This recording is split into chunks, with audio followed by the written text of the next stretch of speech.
आता महापालिकेची निवडणूक आहे, कुठले मुद्दे महत्त्वाचे वाटतात आपल्याला की लोकांसमोर जाणार? मला असं वाटतं केलेली कामं त्यांच्यापर्यंत पोहोचली एवढी तरी खूप झालं. नवीन मुद्दे परत पुढच्या नवीन मुद्दे येतील मुळात, पण आपण एक गोष्ट लक्षात घेतली पाहिजे की मी ही गोष्ट अनेकदा वारंवार बोललेलो आहे की आमच्या काळामध्ये जेवढी कामं झाली तेवढी कामं त्याच्या आधीही नाही झाली आणि त्याच्यानंतरही नाही झाली. म्हणजे तुमची शहरं दत्तक घेऊन देखील ते आल्यानंतर त्यांना प्रश्न विचारत नाही की त्या दत्तक घेतल्याचं काय झालं. मला असं वाटतं त्यावेळेला तुमचं काय होतं मला माहिती नाही. ती लोक जेव्हा येतात तेव्हा त्यांना नाही प्रश्न विचारत हे तुम्ही. 10 महिने बाकी लोकसभा निवडणुकीसाठी मनसे लोकसभा निवडणूक लढवणार काही कोणत्या जागेवरती फोकस आपण आत्ता नाही सांगता येणार मला.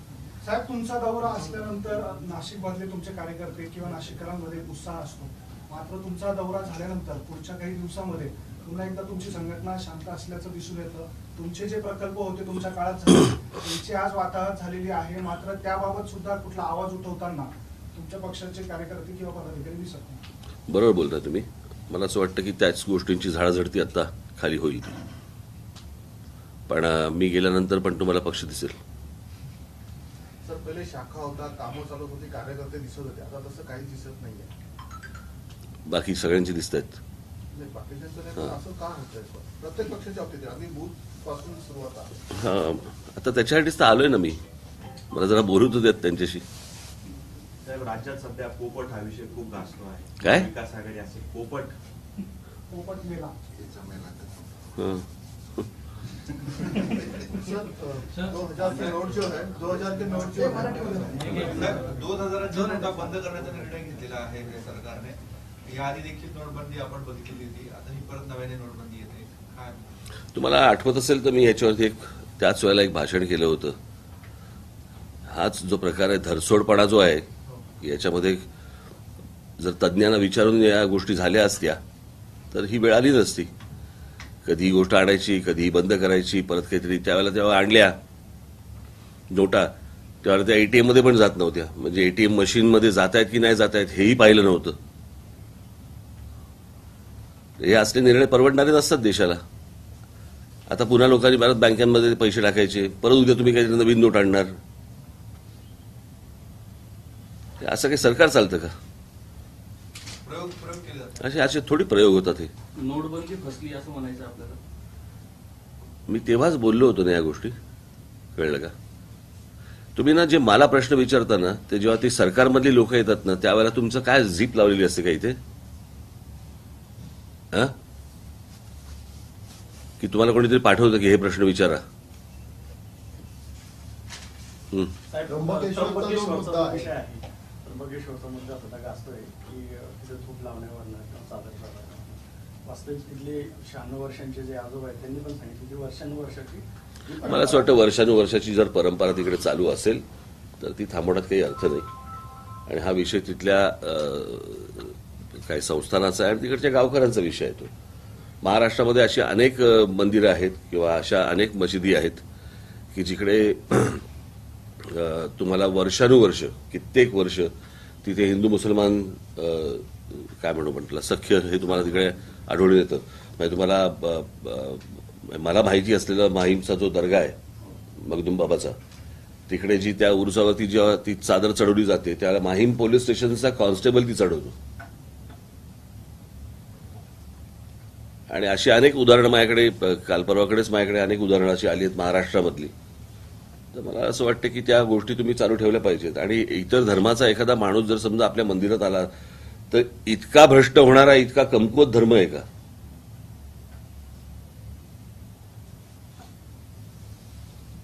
याच्या अगोदर मी अनेक दर्ग्यामध्ये गेलोय, मशिदीमध्ये गेलोय. अनेक मुसलमान लोक ज्याला मंदिरामध्ये येतात, उलट आपल्याच काही मंदिरांमध्ये असे आहेत की काही जातींनाच फक्त तिथे मंदिरामध्ये दर्शनाला गाभाऱ्यात दिलं जातं. मला असं वाटतं की माणसाची जी या गोष्टींकडे बघतात त्यांची वृत्ती जी आहे ती कोती आहे, छोटी आहे. साहेब, भाजप आध्यात्मिक आघाडी आणि हिंदुत्ववादी संघटनांनी ज्या ठिकाणी ते मुस्लिम युवक गेले होते त्या द्वारावरती नाही, मला असं वाटतं की तिकडे त्या त्र्यंबकेश्वर मधल्या गावकऱ्यांनी या गोष्टींचा निर्णय घ्यायचा, बाहेरच्या नियत पडायचे काही कारण नाही. तिथल्या 99% लोक म्हणजे 90% लोकांचा ते जे घटना घडली त्याला विरोध आहे आणि हे कसल्या प्रकारचं हिंदुत्व असा प्रश्न तिथे उपस्थित होतोय. हे खरं हिंदुत्व आहे का तिथे जाऊन? नाही, तुम्ही काय तरी बोलताय, वेगळं बोलताय. काय बोलताय? 90% काय? 90% तिथले जे स्थानिक लोक आहेत त्यांचं म्हणणं आहे की हे जे घडलं ते चुकीचं आहे. असं घडायला नको होतं. तिथे जे आंदोलन झालं तिथे गोमित्र शिंपडलं गेलं. आमचे महादेव काय एवढे अपवित्र आहेत का? एक्झॅक्टली, मग मी तेच म्हणतोय ना, मला तेच म्हणायचंय की काय आहे याच्यामध्ये, काही कोणाला दंगली हव्यात का? ज्या गोष्टी चुकीच्या घडतील तिकडे प्रहार करणं गरजेचं आहे. ज्या वेळेला मी लाऊडस्पीकरचा विषय काढला किंवा तुम्हाला समुद्रातला जो दर्गा होता अनधिकृत त्याच्यावरती मी जेव्हा बोललो, ज्या गोष्टी तुम्हाला दिसत आहेत त्या गोष्टी बरोबर त्या केल्याच पाहिजेत. आमच्या गड किल्ल्यांवरती जे दर्गे उभे आहेत मला असं वाटतं ते हटवलेच पाहिजेत. काय संबंध आहे त्यांचा गड किल्ल्यांवरती महाराजांच्या? या प्रकारची ज्या अनधिकृत गोष्टी सुरू आहेत, आता ठाणे जिल्ह्याचा दौरा होता माझा, तिकडे पण मी कलेक्टरांशी बोलल्यानंतर काही तिकडची पण एक अनधिकृत मशीद तोडली गेली.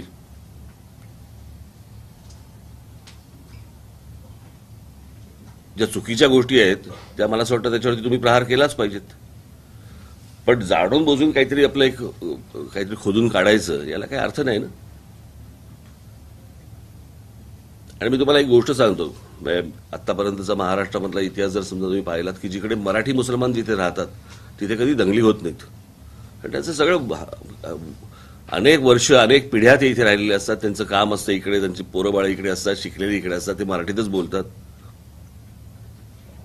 कळलं? तिकडे जे मला असं वाटतं अशा प्रकारे काही ठिकाणी जे सामंजस्य आहे ते काही लोकांनी बिघडवू नये. राज्यामध्ये दंगली झाल्या, छत्रपती संभाजी महाराज जयंतीच्या दिवशी देखील दंगली झाल्या. एकीकडे भाजपचं सरकार आहे आणि दुसरीकडे भाजपचेच लोक नंतर आंदोलन करतात. त्र्यंबकचं उदाहरण जरी बघितलं तरी आपण ठिकठिकाणी मला समजलेलंच नाही ती गोष्ट. प्रत्येक ठिकाणी राज्यात असं कुठेही घडलं की हिंदू खतरे में असं म्हणायचं आणि त्या ठिकाणी बाहेरच्या लोकांनी येऊन आंदोलन करायची, त्या ठिकाणचं वातावरण खराब करायचं, हे नेमकं का चाललं असं आपल्याला वाटतं? आता बहुसंख्य हिंदू असलेल्या भागामध्ये राज्यामध्ये जर समजा हिंदू खतरे में असेल तर कसं होईल? मला असं वाटतं निवडणुका जवळजवळ येतील तसेच हे प्रसंगही वाढत जातील. साहेब, तुम्ही 2018ला सुद्धा बोलला होता की जसा जसा निवडणुका जवळ येतील हे कदाचित दंगली घडवतील, कुठेतरी बॉम्बस्फोट होतील. आता 2024 ची निवडणूक टप्प्यात आलेली आहे. बघू, जेव्हा येईल तेव्हा येईल. जेव्हा मी बोलतो तेव्हा तुमचं लक्ष नसतं, बरोबर की नाही? तेव्हा हसण्यावर नेता. सर, आधी मनसे पक्ष वाढवण्यासाठी करिअर मार्गदर्शन शिबिर आयोजित केले जायचे, रोजगार मेळावे आता तेच करतोय. मात्र गेल्या काही दिवसात आपण पाहिलं तर मनसेच्या पदाधिकाऱ्यांकडून गौतमी पाटील सारख्या लावण्यांचा कार्यक्रम आयोजित केला जातो मनसेच्या. नाही, हा महाराष्ट्र नवनिर्माण सेनेचा त्याच्याशी काही संबंध नाही. गौतमी पाटील जिथं जिथं जाते त्या ठिकाणी मला त्या विषयात नाही बोलायचं. साहेब, महाराष्ट्रासह अनेक राज्यांमधली अशी आकडेवारी आली आहे की अल्पवयीन मुली बेपत्ता. त्याच्यामध्ये राज्य सरकार कमकुवत ठरतंय की संस्कार बिघडताय की कायदा सुव्यवस्थेचा प्रश्न निर्माण आहे? या सगळ्या गोष्टीला सोशल मीडिया कारणीभूत आहे. कसं? त्याच्यावर ज्या गोष्टी पाहिल्या जातात, कळलं का, त्याच्यामुळे अनेक गोष्टींच्या बुद्धीला चालना मिळतात. याच्या आधी काय हे नव्याने होतंय अशाला भाग नाही, याच्या आधीही होत होतच. कर्नाटकमध्ये मी तुम्हाला त्याशी आठवतंय, तुम्हाला मी माझ्या एका मुलाखतीमध्ये मी म्हटलं होतं की महाराष्ट्र पोलिसांना एक 48 तास द्या, बरोबर की नाही? एकदा देऊन बघा, हे असली प्रकरणं परत होतात का बघा ते. कर्नाटकमध्ये काँग्रेसचं सरकार आलं, आज मुख्यमंत्र्यांचा शपथविधी होतोय. ही बदलाची नांदी म्हणायची का? म्हणजे जे भाजप शासित राज्य आहेत त्या ठिकाणी आता काँग्रेस. एका राज्यावरती तुम्ही देशाचा आराखडा नाही मांडू शकत, कळलं का? तसं मग पश्चिम बंगालमध्ये पण झालं.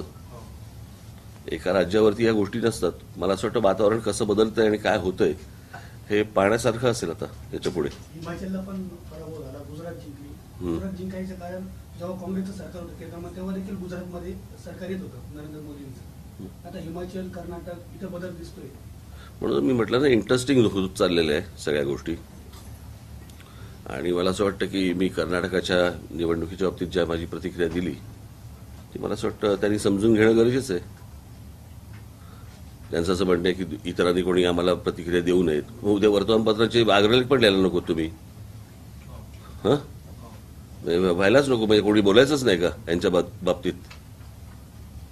बरं, हे कशाही बाबतीत बोलणार?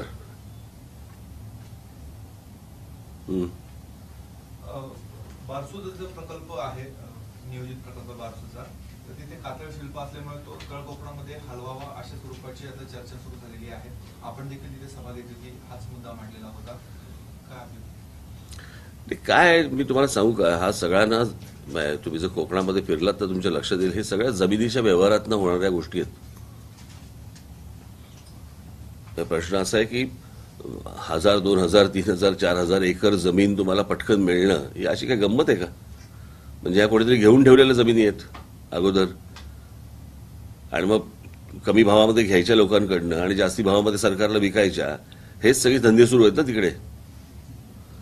आता त्या ह्याचं काय झालं, काय तो जैतापूरचा प्रकल्प, त्याचं पुढे काय झालं? काहीच नाही. ती कंपनी बुडाली, काय ती फ्रेंच कंपनी होती ती. मग आता जैतापूरला काय करणार तुम्ही? मग जैतापूरला जर समजा तुम्ही आखून घेतलेली जमीन आहे, मग जैतापूरला कारण नेत तो प्रकल्प?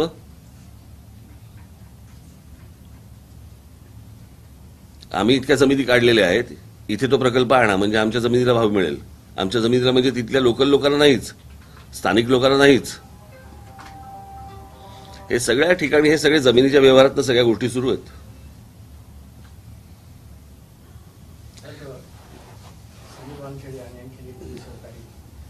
जयंत पाटलांना सुद्धा ईडीची मधल्या काळात नोटीस आली होती. सातत्यानं असं म्हटलं जातं की जे लोक विरोधात बोलतात किंवा काहीतरी भूमिका घेतात त्यांना अशा पद्धतीनं त्रास दिला जातोय.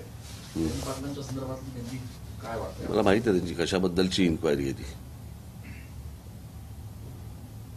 कशाबद्दलच्या इन्क्वायरीत मला माहिती नाही, पण हे जरा देशामध्ये सगळ्याच ठिकाणी हे इड्या भिड्या फार जरा इड्या काड्यांचे व्यवहार फार सुरू आहेत. काय होतं, मी तुम्हाला सांगितलं ना की आता तुम्ही ज्या काही गोष्टी करून ठेवता, कोणी सत्तेचा अमरपट्टा घेऊन आलेला नसतो. उद्या ज्या वेळेला दुसरं सरकार येईल त्यावेळेला ते अजून दामदुपटीने यांच्या विरोधात करतील. त्याच्यामुळे आपण कुठच्या गोष्टींचे पायंडे पाडून ठेवतोय हे मला असं वाटतं सत्ताधारी कोणीही असू देत त्यांनी या गोष्टींचा विचार करणं गरजेचं आहे.